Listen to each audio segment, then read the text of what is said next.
Oke, assalamualaikum warahmatullahi wabarakatuh. Selamat pagi semua, salam sejahtera buat kita semua. Pada pagi hari ini kita akan membahas tentang risiko bisnis. Saya Rudi Abdullah SE MM AKSI.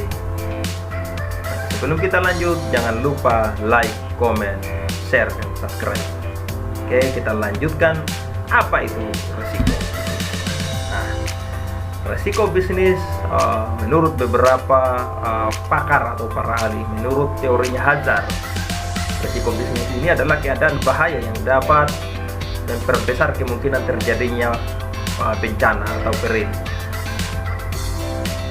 Kalau menurut peril, beda ini ya, adalah suatu peristiwa atau kejadian yang dapat menimbulkan kerugian atau bermacam-macam kerugian. Itu teorinya peril. Sedangkan loser, teorinya loser itu adalah kerugian yang diderita akibat kejadian yang tidak diharapkan tetapi ternyata terjadi. Oke, selanjutnya manfaat manajemen risiko. Apa sih manfaatnya? Yang pertama, perusahaan memiliki ukuran kuat sebagai pijakan dalam setiap pengambilan keputusan. Yang kedua, mampu memberikan arahan bagi suatu perusahaan dalam melihat pengaruh-pengaruh yang mungkin timbul baik secara jangka pendek dan jangka panjang.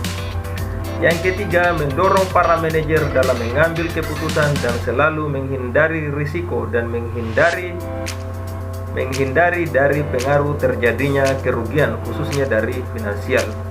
Yang keempat, memungkinkan perusahaan memperoleh risiko kerugian yang minimal. Yang kelima, dengan adanya konsep manajemen risiko yang dirancang secara detail, maka artinya perusahaan telah membangun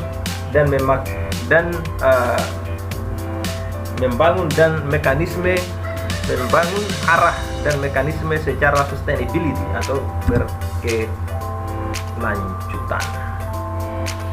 Macam-macam risiko. Satu, menurut sifat risiko dapat dibedakan. Risiko yang tidak disengaja atau risiko murni. Ini adalah risiko yang apabila terjadi menimbulkan kerugian dan terjadinya tanpa disengaja. Misalnya seperti kebakaran, pencurian, penggelapan, dan pengacauan. Risiko yang disengaja atau risiko spekulatif. Risiko spekulatif ini adalah risiko yang disengaja ditimbulkan agar terjadi ketidakpastian memberi keuntungan, seperti hutang piutang, penjudian, dan perdagangan berjangka. Ada juga yang disebut dengan risiko fundamental. Risiko fundamental adalah risiko yang menyebabkan tidak dapat dilimpahkan kepada seseorang, dan yang menderita tidak hanya satu atau beberapa orang. Ini contohnya seperti banjir, angin topan, dan sebagainya. Risiko khusus, risiko yang bersumber pada peristiwa yang mandiri dan umumnya mudah diketahui penyebabnya, seperti kapal kandas, pesawat jatuh, dan tabrakan mobil. Itu risiko khusus. Risiko dimensi yang ditimbulkan oleh dimensi ini, risiko ini karena perkembangan dan kemajuan masyarakat di bidang ekonomi, teknologi, seperti risiko keusangan, kadaluarsa, risiko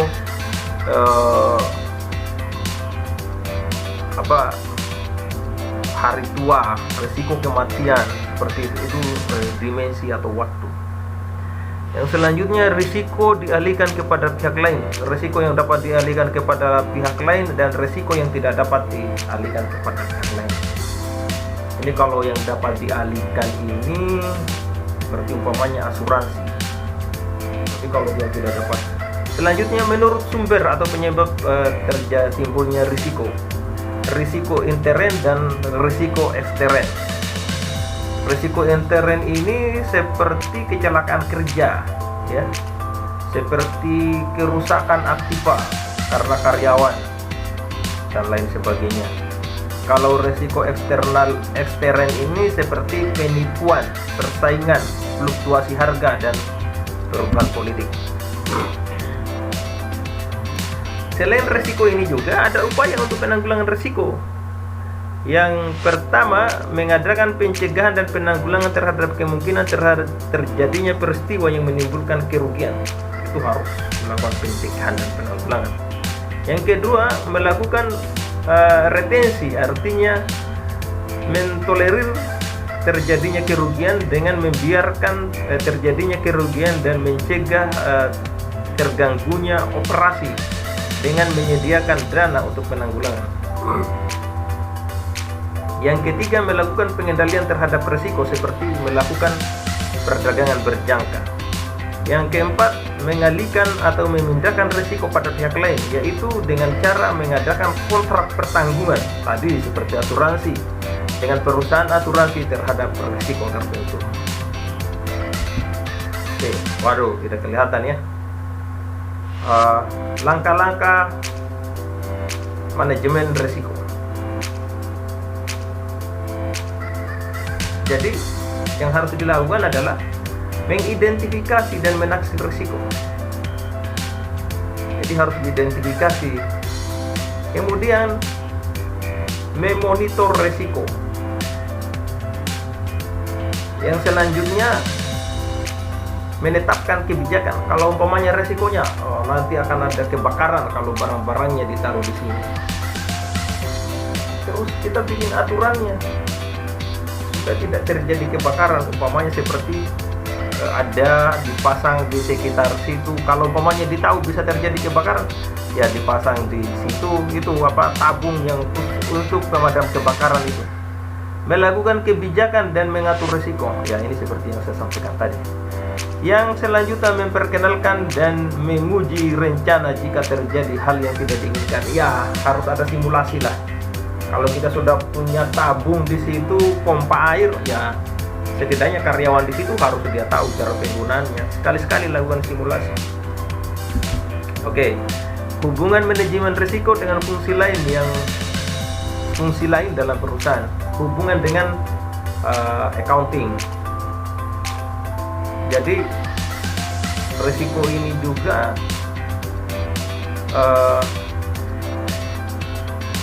ada hubungannya dengan fungsi akuntansi. Jadi harus dilihat juga, terutama pencatatan. Hubungannya dengan fungsi keuangan. Nah, ini juga kaitannya dengan dengan arus keluar masuknya uang. Hubungannya dengan marketing. Nah, ini dengan pemasaran. Hubungannya dengan produksi. Ini hubungannya dengan barang dan jasa yang kita miliki. Hubungannya dengan engineering dan maintenance. Hubungannya ini dengan mesin produksi dan perawatannya. Hubungannya dengan personalia, ini sumber daya yang kita miliki. Jadi manajemen risiko ini bisa dilakukan, bisa melakukan minimalis risiko. Yang penting kita bisa melakukan pendeteksian risiko lebih dini. Oke. Sumbangan manajemen risiko terhadap perusahaan, keluarga, dan masyarakat.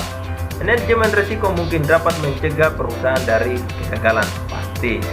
Manajemen risiko menunjang secara langsung peningkatan laba dengan mengurangi pengeluaran dan dengan mengurangi risiko kerugian. Yang ketiga, manajemen risiko dapat menyumbang laba. Yang keempat, manajemen risiko melindungi perusahaan dari risiko murni karena kreditur, pelanggan, dan pemasok menyukai perusahaan yang dilindungi. Manajemen risiko dapat melindungi keluarga terhadap kematian, kesehatan, kehilangan, atau kerusakan harta benda sehingga lebih berani menanggung risiko dalam investasi. Manajemen risiko dapat menyembuhkan keluarga dari tekanan dan mental sehingga dapat menolong orang lain. Nah, jadi manajemen risiko ini sangat penting sekali. Seperti umpamanya juga ketika kita bekerja itu di cover dengan BPJS, baik kesehatan dan baik ketenaga kerjaan. Di perusahaan-perusahaan juga ketika kita melakukan investasi tentu harus investasinya kita aman, atau seperti di perbankan kita simpan uang, uangnya kita pasti dijamin aman karena sudah ada kebijakan atau regulasi terkait risiko. Hari ini ada namanya mitigasi bencana. Jadi harus ada cara-cara yang dilakukan untuk meminimalisir terjadinya risiko, baik itu di perusahaan ataupun di keluarga dan di masyarakat. Oke. Proses pengelolaan risiko termasuk beberapa tahap. Ini mirip dengan yang tadi ya. Yang pertama harus kita identifikasi risiko. Jadi risiko ini harus kita mampu mengidentifikasinya. Daftar dari risiko potensial. Jadi harus kita bila perlu kita tulis-tulis lah risiko-risiko apa yang bisa kira-kira akan terjadi. Kemudian kita analis risiko. Kita analis risiko-risiko apa yang mungkin bisa kita atasi dan mungkin kita tidak bisa atasi. Yang kedua, yang selanjutnya yaitu perencanaan risiko, menghindari dan rencana kontingensinya. Jadi harus kita punya solusi, punya rencana untuk menghindari risiko. Yang selanjutnya, monitoring risiko. Itu kebijakan risiko, pengkajian risiko. Jadi kalau risikonya yang timbul seperti ini, kira-kira kebijakannya seperti apa? Ini adalah proses pengelolaan risiko. Kalau orang manajemen ini tahu sekali hal-hal yang begini ya.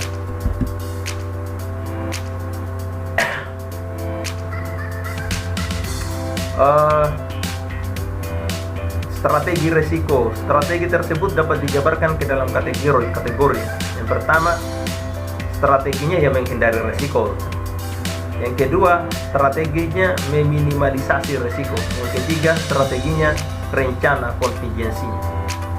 Kalau kita menghindari risiko berarti mengikuti strategi ini, berarti bahwa probabilitasnya untuk timbulnya risiko akan berkurang karena nyata itu kita akan menghindari risiko.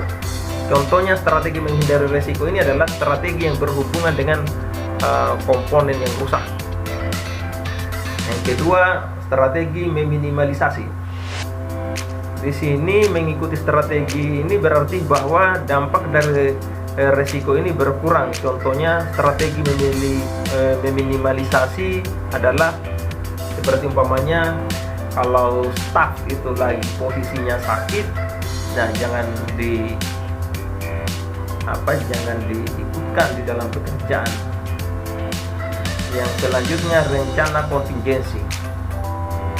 Ini berkaitan dengan masalah keuangan organisasi tersebut. Oke.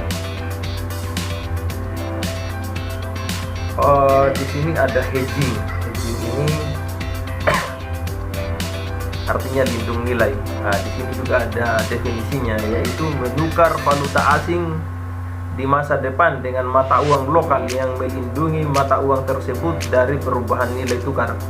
Dilakukan untuk mengantisipasi timbulnya fluktuasi valuta asing di pasar. Dampak positifnya, perubahan masih tetap bisa menjalankan aktivitasnya walaupun dalam keadaan ekonomi tidak stabil dan fluktuasi tidak stabil atau fluktuasi bahkan krisis. Jadi hedging ini begini. Hedging ini berlaku untuk perusahaan cabang dan anak yang statusnya itu satu. Cabangnya bisa berada di luar negeri dan perusahaan induk dan cabangnya. Induknya ada di luar negeri dan cabangnya ada di Indonesia ataupun sebaliknya. Biasanya ini kan menggunakan mata uang yang bukan mata uang rupiah, atau dia menggunakan mata uang rupiah tapi induknya itu mereka menggunakan dolar. Nah, dengan adanya hedging, maka umpamanya begini, saya punya uang 100.000 dolar, nilai tukarnya sekarang adalah 14.000. Ketika saya akan ke Indonesia, katakanlah saya dari luar, ketika saya akan ke Indonesia, maka uang 100.000 dolar ini nilai tukarnya ketika saya tiba di Indonesia bisa naik dan bisa turun dari 14.000. Maka cara yang saya lakukan adalah melakukan hedging. Hedging ini adalah kita membeli nilai mata uang lokal di mana ada jeda waktunya, ada jangka waktunya. Saya membeli mata uang ini sampai hari ini. Jadi ketika kita berangkat ke Indonesia, nilainya 400.000. Kalau 100 dolar uangnya kita tadi, terus nilai tukarnya itu 14.000. Ternyata ketika kita tiba di Indonesia, nilainya tinggal katakanlah 13.500. Maka ketika kita tiba di Indonesia, nilai tukarnya kita masih tetap 14.000. Walaupun di Indonesia sekarang terjadi perubahan menjadi 13.400. Itu yang disebut hedging. Kalau dia naik Pak, bukan 14.000 tapi 14.500, ya yang kita terima tetap sama karena sesuai dengan kontrak perjanjian di hedging tadi. Tapi tidak dipaksa ya, tergantung dari kita. Kalau kita mau hedging silakan, tapi kalau kita mau spekulan ya boleh juga. Oke, resiko kredit jangka pendek, jangka panjangnya. Resiko kredit ini merupakan bentuk ketidakpastian, ketidakmampuan suatu perusahaan, instansi, lembaga manapun, lembaga maupun pribadi dalam menyelesaikan kewajibannya secara tepat waktu.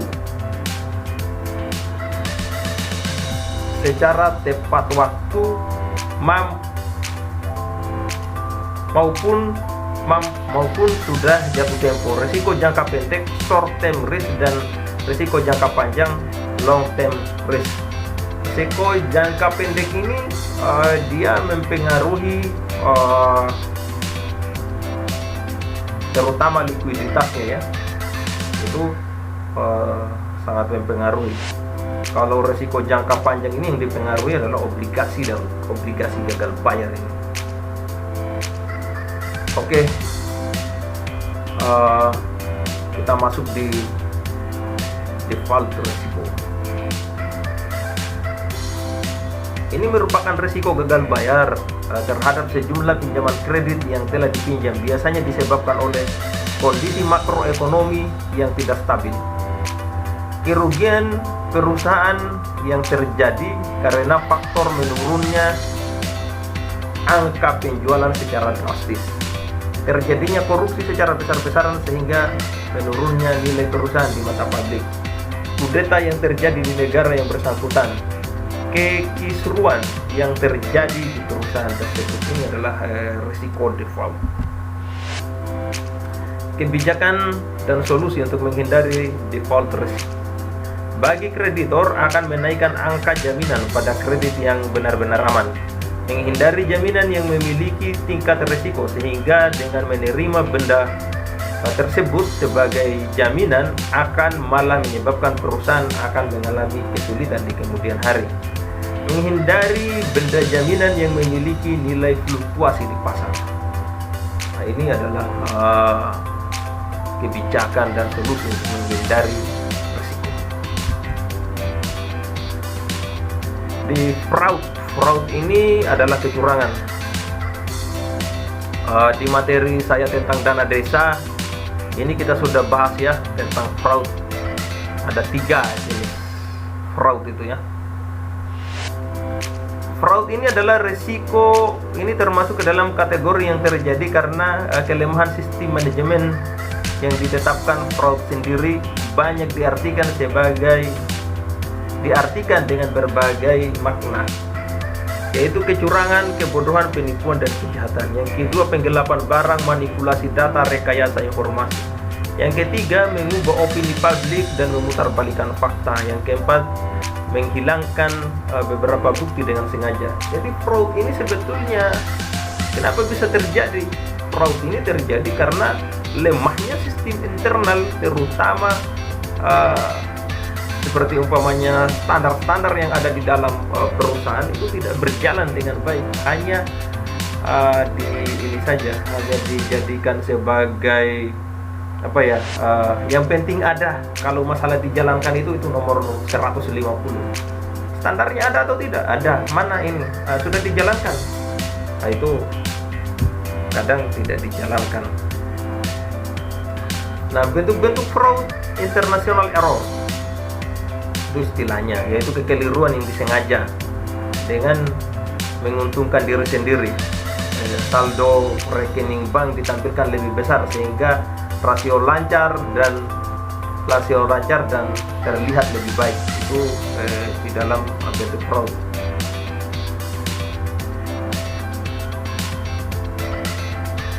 Ini yang kedua, fraud yang kedua ini unintentional error. Ini tidak sengaja atau manusiawi. Contohnya yaitu salah menjumlah standar akuntansi. Yang ketiga, kolusi. Ini adalah kecurangan lebih dari satu orang dengan saling bekerja sama yang saling menguntungkan. Yang ketiga, employee fraud. Jadi kalau employee fraud ini kecurangan yang dilakukan oleh karyawan untuk menguntungkan diri sendiri. Yang kelima, manajemen fraud.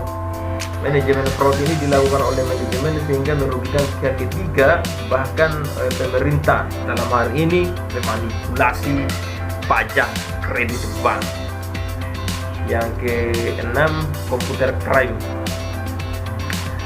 Ini adalah kejahatan yang dilakukan di dunia komputer sehingga mengambil alih aliran rekening atau biasa dikenal dengan hacker. Oke, saya kira itu saja yang menjadi topik inti kita pada pertemuan kali ini. Hal-hal yang tidak dipahami silakan ditanyakan pada kolom komentar yang tersedia di bawah. Terima kasih. Assalamualaikum warahmatullahi wabarakatuh.